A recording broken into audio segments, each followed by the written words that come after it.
Bonjour à ta personne extraordinaire, j'espère que tu vas bien.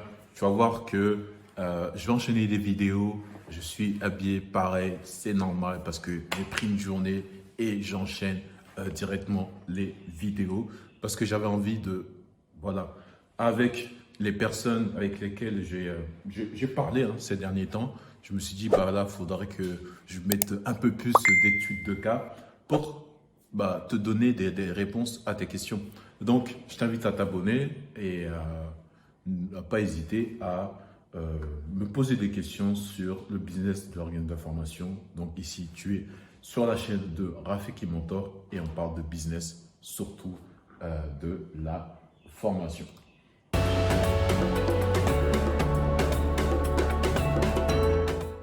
Donc, aujourd'hui, je vais t'expliquer tout d'abord qu'est-ce qu'un organisme de formation professionnelle. Alors, on va parler beaucoup de centres de formation, d'organismes de formation, tout ça, mais je vais t'expliquer en fait c'est quoi, on va dire, la grande différence parce que on mélange un peu deux types d'entreprises qui font de la formation, mais qui ont un petit fonctionnement différent. Et la plus grosse différence, la plus grosse différence, ça sera le financement. Euh, Parce qu'en fait, moi, ici, dans cette chaîne, je te parle essentiellement, on va dire, à 80% d'organismes d'information qui sont financés par une autre personne ou une autre entité. Là, ici, c'est une autre entité et qui est l'État. En fait, c'est l'État, par le biais des cotisations qu'on va récupérer, va reverser une partie pour que tu ailles te former, soit quand tu es salarié, entrepreneur ou demandeur d'emploi. Donc, c'est parti. Je vais te donner les informations. On va sur l'écran. Donc là, avant, on va aller juste sur Wikipédia pour avoir une petite définition globale. Bon, on va s'arrêter à ici. Donc là, on est plus dans un contexte français. Donc la formation professionnelle est un processus d'apprentissage qui permet à un salarié ou à un demandeur d'emploi d'acquérir un savoir, d'acquérir le savoir-faire et le savoir-être, capacités et aptitudes nécessaires à exercer un métier ou d'une activité professionnelle. Donc, ça, c'est la définition de manière générale. Mais moi, je vais te donner la différence qu'il y a aujourd'hui parce que il y en a qui m'ont posé la question de est-ce que je suis obligé en fait de créer un organisme de formation professionnel et se déclarer au niveau de l'État si je vends que des formations euh, bah, sur lesquelles les personnes payent directement, où je ne fais pas appel à l'État.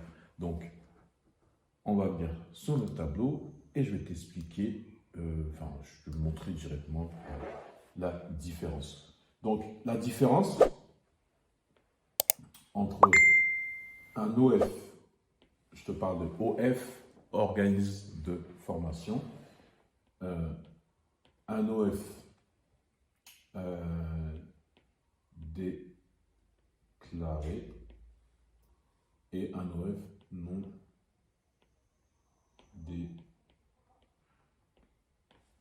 déclaré.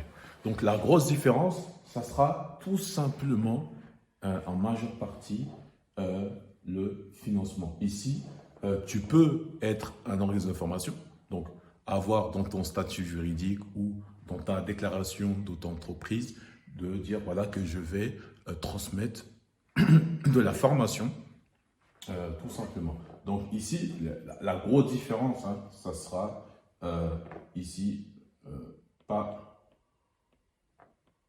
de fi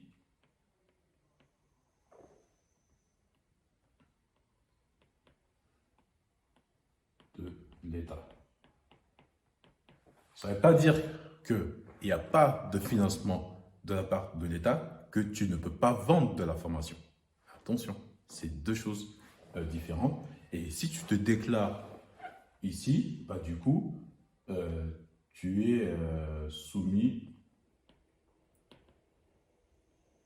à une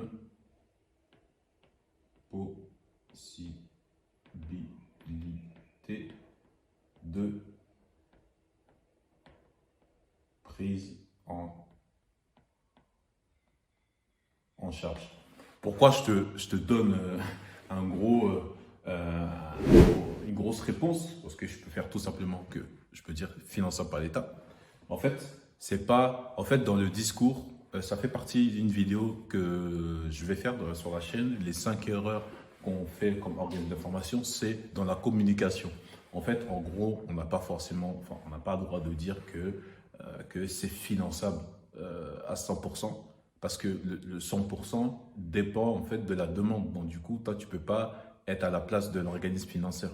Donc tu me dis possibilité de financement, puis possibilité de prise en charge. Possible. Donc c'est peut-être. Donc vaut mieux s'orienter comme ça, sinon ils vont te mettre des amendes rapidement parce que bah, ils n'aiment pas ça, tout simplement. Donc tu vois la grosse différence ici entre un organisme de formation qui est déclaré et un organisme de formation qui n'est pas déclaré.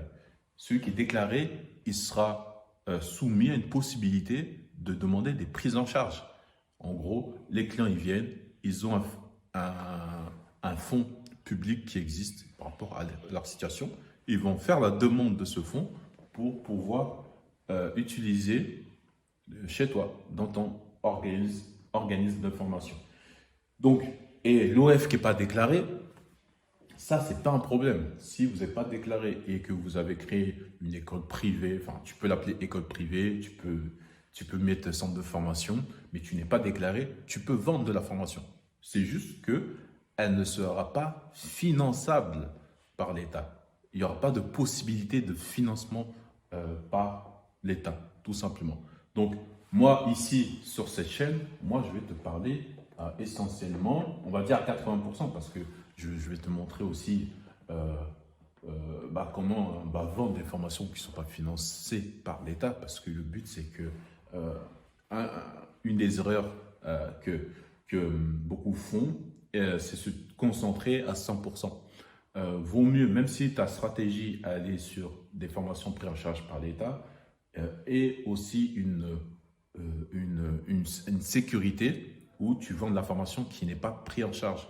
Donc, ça peut être une stratégie sur laquelle les personnes viennent d'abord avec une prise en charge, ils font la formation, et à l'intérieur de la formation, vu que tu vas les convaincre par la qualité de ta formation et surtout par la transformation qu'ils peuvent avoir s'ils continuent avec toi, donc les fidéliser, du coup, tu peux leur proposer quelque chose sur lequel ils vont payer directement.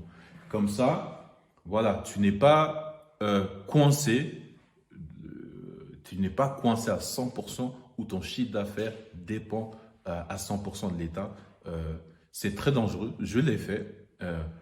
Et en ce moment, je suis en train de travailler pour que j'ai ces 20% sur lesquels je ne dépends pas de l'État parce que on ne sait jamais. Et ça peut te donner quelque chose d'intéressant, c'est de la trésorerie. Si les personnes payent tout de suite, ça te permet d'encaisser la trésorerie tout de suite pour pouvoir payer tes charges, peut-être tes formateurs, surtout tes formateurs, et ensuite attendre la venue parce que ça dépend, à partir de 30 à 60 jours, ça dépend des OPCO, et encore, des fois il y a des retards, et des fois il y a des dossiers qui traînent 1 an, et c'est pas la majorité, mais quand même, il faut le savoir. Et ici, d'être à 20%. Moi, c'est mon objectif par rapport à tous les centres de formation, d'avoir un 80% où c'est pris en charge et un 20% que ce n'est pas pris en charge. Donc, ici, ce qui est bien surveillé, c'est normal, c'est celui qui paye, qui décide, c'est les organismes de formation déclarés. Donc, tu vas déclarer auprès de l'État de ton activité de formateur. Et en plus de cela, ils t'obligent maintenant, en 2022, à avoir Calliope. Pourquoi ils font un peu tout ça? Il y a une raison sur laquelle je suis tombé dessus, pour voir les raisons. Ici, on va voir, j'ai fait une petite recherche. En fait, vu que c'est celui qui paye qui décide, il y a très longtemps, un moment où moi-même, je n'étais pas encore dans ce domaine-là, où l'État finançait pas forcément de la formation professionnelle. Pour qu'elle soit prise en charge par l'État, c'est la définition que je viens de voir. Il faut vraiment qu'elle aille développer un savoir-faire, un savoir-être, un savoir pour avoir accès à un métier ou évoluer professionnellement. Là, tu vois, on reste dans le cadre professionnel. Et du coup, avant, à l'époque, quand je dis avant, c'est bien avant, il y avait, peut-être en ce moment, il y en a encore, mais il y avait certaines dérives. C'est-à-dire que une des choses qui a poussé à l'État à mettre toutes ces garde-fous, c'est qu'il y avait malheureusement des personnes qui utilisaient l'argent de l'État pour financer des dérives un peu sectaires. C'est pour ça que tout ce qui est développement personnel, coach, développeur personnel, l'État surveille de très près ce type de formation-là parce que très vite, voilà, ça peut dévier sur, on va dire, des dérives sectaires. Du coup, tu vois, je suis parti ici dans l'Express et ils font un résumé de sectes en formation professionnelle. Là, ils disent qu'il y a au moins près de 60 organismes de formation sanctionnés pour dérives sectaires en 2012. La lutte contre la secte en formation porte ses fruits d'après le ministre du Travail, favorisé par la crise. Les déviances sont cependant en pleine croissance selon la Miviludes. Ah oui, Miviludes, c'est un site de l'État où tu peux en fait balancer des pratiques sectaires. En fait, tu déclares là-bas. Je pense, ou voir, peut-être ils ont une liste d'entreprises ou je ne sais pas d'entités qui sont cochées là-bas, qui vient de rendre son rapport au Premier ministre.